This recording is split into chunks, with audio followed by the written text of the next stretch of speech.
সম্মানিত ভাইয়েরা, বাংলাদেশ জামাত ইসলামী আল্লাহর কাছে ওয়াদাবদ্ধ, আসমান জমিনের মালিকের কাছে ওয়াদাবদ্ধ যে আল্লাহ তাআলা যতক্ষণ আমাদেরকে সুস্থ হালতে বিবেক সম্পন্ন প্রাণী হিসাবে রাখবেন ততক্ষণ পর্যন্ত আল্লাহর পথে আল্লাহর দিনকে মানার এবং মানানোর এই সংগ্রাম, এই যুদ্ধ, এই লড়াই ইনশাআল্লাহ অব্যাহত থাকবে।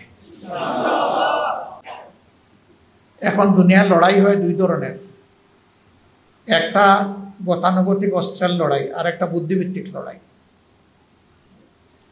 বুদ্ধিভিত্তিক লড়াইয়ের একটা ধাপ হচ্ছে বুটের মাধ্যমে লড়াই, কিন্তু এটাও আমরা নির্দিষ্ট করে বলতে পারবো না যে বুটের মাধ্যমে লড়াইয়ের মাধ্যমেই ইসলাম কায়েম হবে নাকি আল্লাহ অন্য কোনো পন্থায় দেবেন। বাট রাসূল করিম সাল্লাল্লাহু আলাইহি ওয়াসাল্লামের উসুল হচ্ছে সামনে যখন দুইটা জিনিস পথ চলার জন্য থাকবে, দুইটা বাহন অথবা দুইটা রাস্তা, তিনি বলছেন যে আমি অধিকতর সহজ যেটা সেটা কবুল করব। একটা হচ্ছে রক্তপাতের মাধ্যমে, আরেকটা হচ্ছে ব্যালটের মাধ্যমে। এখন আমরা বুলেটের মাধ্যমেও যেতে পারি, ব্যালটের মাধ্যমে যেতে পারি, কিন্তু দুই রাস্তা যখন খোলা থাকবে তখন আল্লাহ রসুল সাল্লাল্লাহু আলাইহি ওয়াসাল্লামের উসুল অনুযায়ী আপনাকে যেতে হবে ব্যালটের মাধ্যমে।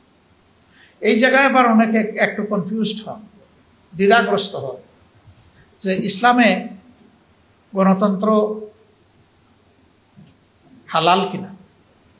ইসলামে সেই গণতন্ত্র হালাল যেই গণতন্ত্র আল্লাহর বিধান কায়েমের জন্য, আল্লাহর বিধান বদলানোর জন্য নয়, ওইটা হালাল। কিন্তু যদি কেউ আল্লাহর বিধান বদলানোর জন্য গণতন্ত্রের প্র্যাকটিস করে সেটা হালাল না, সেটা হারাম। এমনকি যুদ্ধ করলো কিন্তু ইসলামকে নির্মূল করার জন্য করলো, ওইটাও হারাম।